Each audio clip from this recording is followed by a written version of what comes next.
Assalamualaikum warahmatullahi wabarakatuh. Perkenalkan, nama saya Fahmi Ilmi Hamzah, NIM E 2019-237. Saya akan menanggapi video dari Bapak Wadud tentang peradaban Islam masa Bani Umayyah.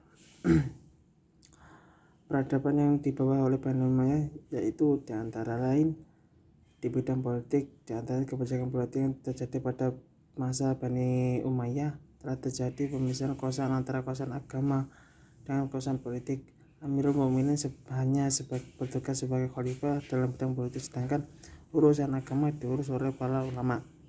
Yang berikutnya itu di pemerintahan.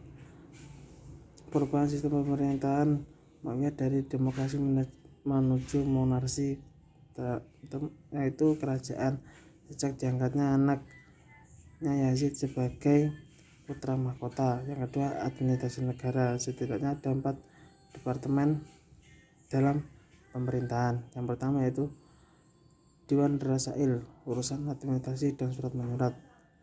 Departemen ini mengurus surat menyurat negara kepada gubernur dan pegawai di berbagai wilayah. Yaitu yang kedua, Dewan Khawarij, urusan keuangan. Departemen ini mengurus tentang perpajakan. Yang ketiga yaitu Dewan Jun, urusan kemiliteran. Departemen ini mengurus tentang ketentaraan, adanya juga menyebut dengan Departemen Peperangan.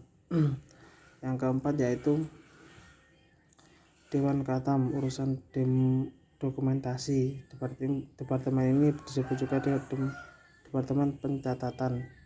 Ada peraturan yang dikeluarkan disalin pada setiap register, kemudian disegel dan dikirim ke berbagai wilayah.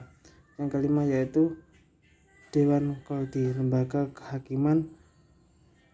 Kepala ketua hakim Qadhi Qudah, seorang hakim memutuskan perkara dengan ijtihad dan dasar hukum berdasarkan Al-Quran dan Sunnah Nabi.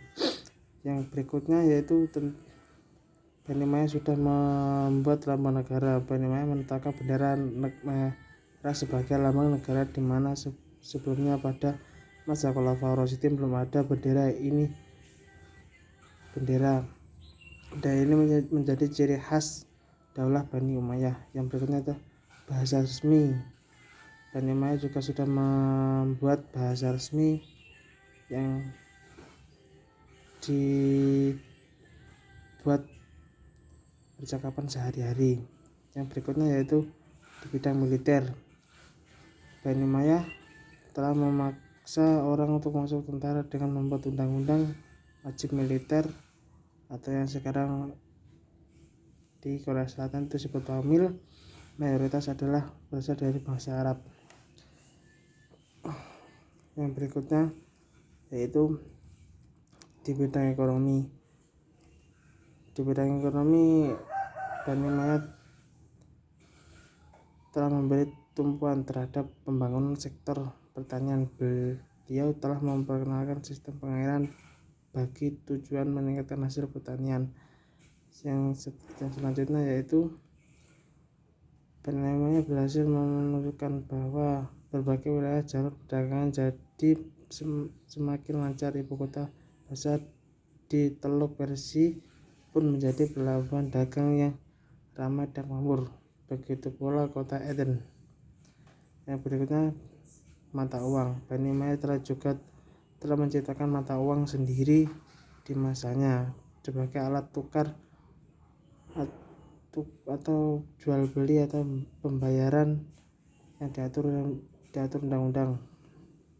Yang berikutnya itu sosial kemasyarakatan. Bani Umayyah juga telah membuat panti sosial penyandang cacat.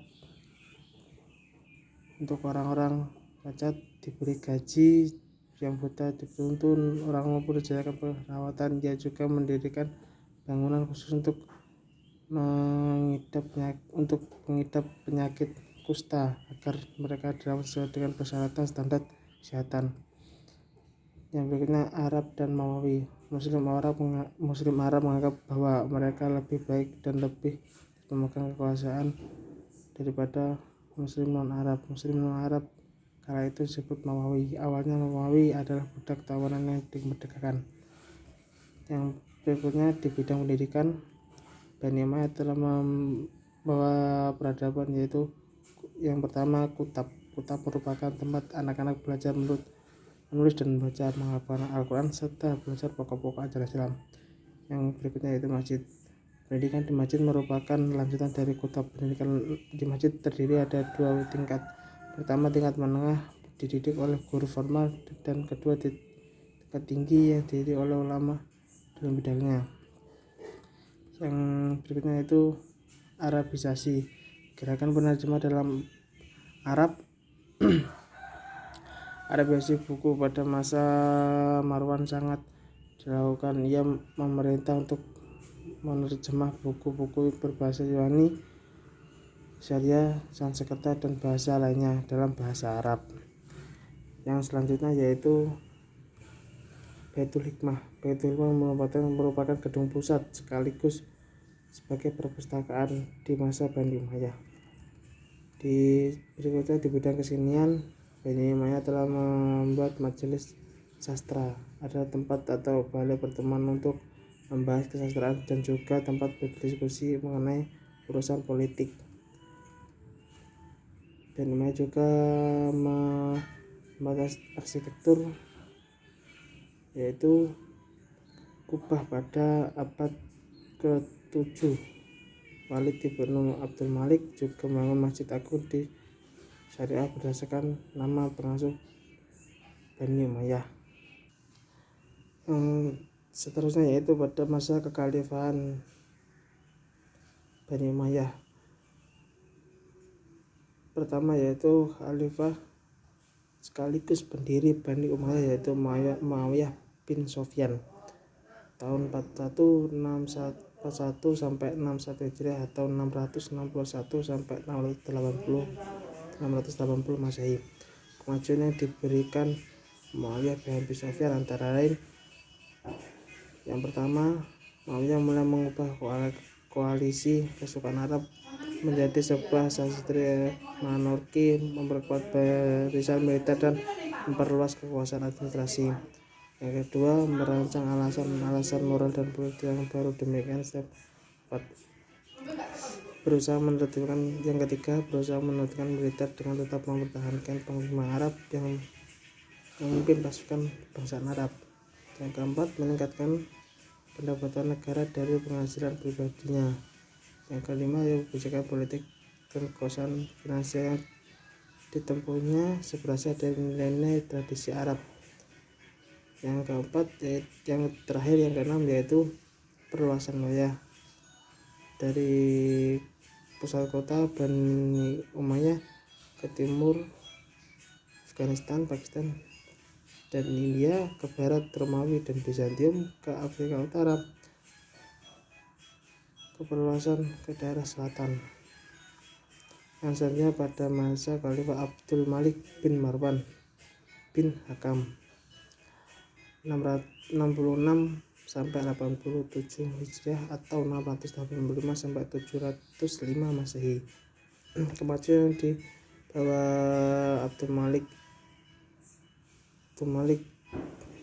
bin Marwan bin Hakam yaitu antara lain: yang pertama, mencetak mata uang logam. Yang kedua, berhasil mempersatukan umat Islam yang terpecah. Yang ketiga, mendirikan lembaga mahkamah tinggi. Yang keempat, berkembangnya seni arsitektur. Yang kelima, mendirikan bagian industri. Yang keenam, mendirikan sejumlah bangunan monumental. Yang ketujuh, pada masa pemerintahan Al-Walid dibangun beberapa masjid baru di Madinah dan di Damaskus. Yang delapan, berhasil menundukkan Burkan, Khawarij, Fergana, dan Samarkand.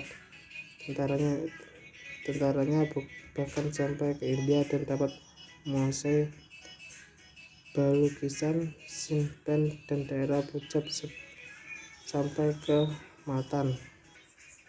Yang selanjutnya yaitu Al-Walid bin Abdul Malik. Di masanya Al-Walid hanya berkuasa 10 tahun. Al-Walid tidak terlalu banyak memberi kemajuan di masa Bani Umayyah. Yang intinya yaitu hanya memperbaiki dalam bidang negeri dan perluas kekuasaan Bani Umayyah. Yang selanjutnya yaitu Umar bin Abdul Aziz 98 sampai 110 Hijriah atau 707 sampai 717 sampai 720 Masehi. Kemajuan yang dibawa Umar bin Abdul Aziz yaitu 1. Umar memberikan hak untuk ikut berperan aktif di dalam dewan-dewan atau lembaga-lembaga kepada seluruh pasukan muslim yang aktif baik Arab maupun non-Arab. 2. Hubungan pemerintah dengan golongan oposisi membaik. Yang ketiga, memperlakukan prinsip baru dalam sistem perpajakan yang didasarkan atas asas persamaan antara muslim dan muslim non-Arab. Yang keempat yaitu umat Umar menyadari bahwa dominasi sebuah etnis terhadap etnis lain adalah suatu anakronistis. Oleh karena itu, antagonisme antara Arab dan non-Arab segera ia hapuskan. Yang kelima, memberi kebebasan kepada penganut agama lain untuk beribadah sesuai dengan keyakinan dan kepercayaannya. Yang keenam, di masa ini terjadi usaha pembukukan hadis-hadis yang sebelum tidak dilakukan secara sistematis. Inilah jasanya yang sangat bersejarah yang patut dikenang. Yang berikutnya yang kelima yaitu Hasyim bin Abdul Malik 724 sampai 743 Masehi.